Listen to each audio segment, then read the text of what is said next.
Aike kin daban a cikin mata Husaina baki da tsara.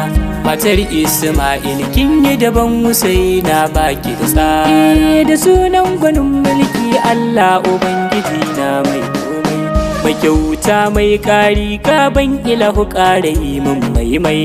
Rabbu ka ƙara salati gunsa Mustapha masirar komai, da alai sahabbai har sharafa'u ni bazan ware guda ba,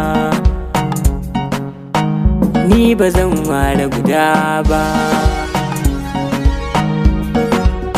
Ni ne Ismail mai waka a yau tambaran ku na doko. Kude Ismail da Husaina ku duba lokaci a agogo. Dan na yi bincike san babu irin ku ni na riga na hango. Ni na riga na hango. Ai waƙar Husaina ce wannan kowa za na so ya fahimta. Matar Isma'il sha sha'anin kidan kin zamo yar gata. Hannun ladabi da biyayya ne kuke zana baiwa tuta. Aikin halinki shine jarinki ke ci gaban su kin misirata, kin misirata.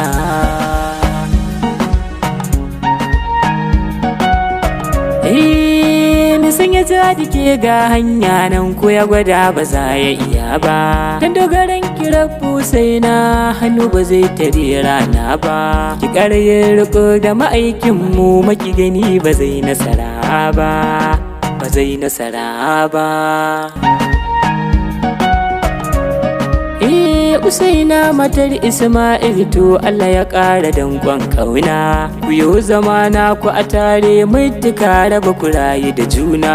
Ku zamto kamar itan dashi kamar tsintsiya a nufina. Zamana lafiya ya yi ɗorewa gari ku safiya ko rana. Safiya ko rana. Aike kin daban a cikin mata Husaina baki da tsara. Matar Isma'il kin yi daban Husaina baki da tsara. Wace za ta kai tamkarki a mata kwa babu irinki, kyawun halinki ne jarinki.